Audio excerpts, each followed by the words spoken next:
Well, here's a face we've known to love, Dr. Elliot Hirschhorn joining us this morning from actually your practice, which is New Life Medical down in Simpsonville. How are you, Doc? Great, Jack. How are you doing today? Good. Well, we talked to you on neuropathy and a lot of other topics, but we want to go to you, one of the experts in the coronavirus. Talk to us a little bit about it. Is there yet a cure? Will there be a cure? There is not currently a cure. And in general, when we're talking about viruses, viruses in general don't have a cure. It's kind of like, just like the common cold in that is also caused by a virus. There's no cure for it. So they are working on treatments to help kind of lessen the severity of the symptoms, which is really important, especially when we're dealing with this coronavirus. The symptoms are really what's causing a lot of problems for people. But unfortunately, there's not really a known cure for most of these cold type viruses like the coronavirus. It's caused actually in some cases by other types of coronaviruses. In fact, this is a specific type of coronavirus. They're calling it a novel or a new coronavirus. And because we've not seen it before, that's why people don't have immunity to it. But it's similar. That the corona part, where that name comes from, is it's under a microscope. It looks like a crown or a corona. And so that's where the name comes from. And it looks very similar in structure to some of these other common cold viruses, which are also types of coronavirus. But obviously this one's different and new. We haven't seen it before. That's why we're having a difficulty fighting it off. Well, now, the latest we've heard is it actually originated from animal. Is that correct?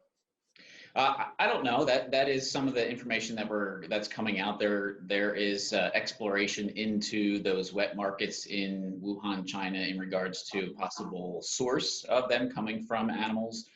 There's also people that are looking into whether or not it came out of some sort of biomedical or even bioweapons type lab in Wuhan. So I think those investigations are ongoing, but we don't have any definitive conclusion there yet. Talk about the trials. You know, there was a lot of hoopla about an old malaria drug. And I think they're testing that. I forget the name exactly, but what kind of trials are going on? Do you know how many other things are being tested right now? Yeah, so the one that you're talking about is called hydroxychloroquine. It is a malaria medication. And, you know, just as a general disclaimer, I don't prescribe medications, but I've done some research on these things and to be able to share with you guys. What people are saying is there's criticism of President Trump because he's not a doctor, rightly so, but he's just saying, you know, there's optimism there, and he's saying this might be a treatment. And the criticism is that there's no evidence that it's effective. And the evidence they're talking about are the randomized controlled clinical trials that all drugs go for a particular indication. So that's right. We haven't had the time to do those trials, but they are ongoing now. And just because that evidence isn't there to indicate that it does help doesn't mean that it doesn't help. So what we're seeing anecdotally in what doctors are prescribing it because they're allowed to for this indication is that they're reporting that the results are pretty good, especially for people that have severe symptoms. It's not curing it, but it is lessening the severity of those symptoms. And so we just have to wait for that data to come in as those trials are ongoing. But if you look at the research for how this drug works, first of all, unfortunately, it's kind of like a lot of other drugs in that we don't know the actual mechanism of action. We don't know actually how it works. We just see that it is working for malaria, for example. It's also used for an autoimmune disease called lupus. And we know that it helps to kind of calm down this, what's called a cytokine storm. You may have heard that word on the news. The cytokine storm basically is inflammation. Inflammation is a fire inside your body, and that develops when you have an infection. So these medications, hydroxychloroquine, kind of puts out the fire, so to speak, that happens when you have this type of an infection. And ultimately, it's that inflammation in the lungs, which is really causing the difficulty breathing, which is, you know, kind of the most serious symptom associated with this virus. So you have the hydroxychloroquine. That's the one that's most widely being studied right now, but there are a couple other ones as well. One's called remdesivir, and the way that they think that one works is it stops the virus from reproducing or replicating. So if you can stop, you know, if you have, let's say, just as an example, you have 100 viruses in your body today, you know, you could have 10 to 100 times more tomorrow because it's constantly replicating. So this drug is designed to help stop that replication process so it doesn't get worse over time. Again, this is another one that's just being studied right now. Tell you what, when you come back, let's talk some about things we can do with our own bodies, maybe to help resist that virus. Maybe that's impossible, but we could all do better taking care of ourselves, I'm sure. Dr. Elliot HIRSHORN is with us, and that is New Life Medical. You're down in Simpsonville. Hey, Doc, thanks for your time this morning. Yeah, thank you.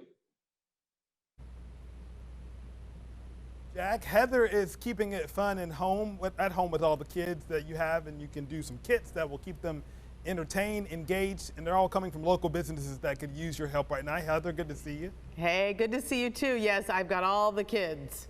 All the kids. Two of them, but it feels like a lot of kids. Hey, I bet there are a lot of people that feel that way right now. Lots of kids and lots of kits for those kids. Kids and kits, and they're in spring break now, so this is super cool. I can't wait to show you this. This actually does benefit the Waffle Houses locally, so check this out. Waffle House is getting creative in an attempt to form new revenue streams among this time when they can't be open, which is shocking for Waffle House not to be open. This is Waffleopoly.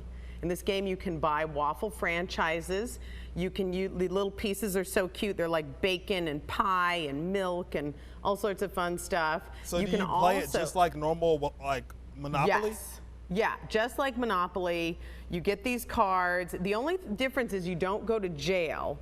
You go to scattered and smothered and chunked and get stuck there. Usually that's what happens after Waffleopoly. Yeah, that's not a bad place to get stuck, right? I mean, come on. And then you can also own their chili, hash brown bowl, and patty melt. So you can own that right out. It's fabulous. Nice. Super fun.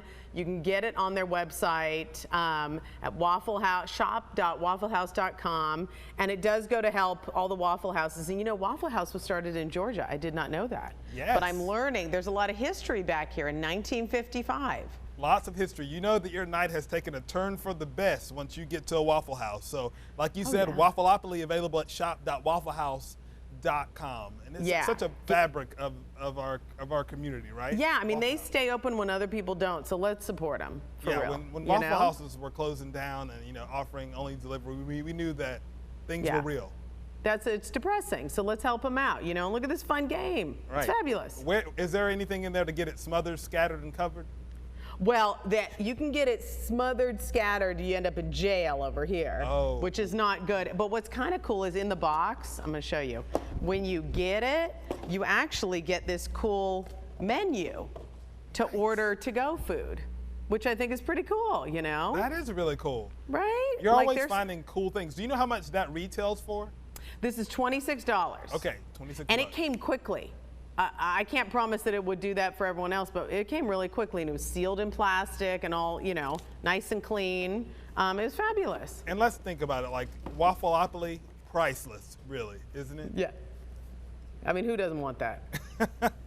Heather, thank you so much for another kit that we can do at home with our kids while they're on spring break or whatnot, and keep them entertained and engaged and support our small businesses and some of our favorite businesses as well. Thank you so much, Heather. Definitely. You're welcome. Okay, coming up next on Dear Carolina, we're going to go over some of your responses to our Spinks question of the day. What home project have you started that you've been putting off? Which one are you working on now? Tell us. We're going to go over some of your responses next.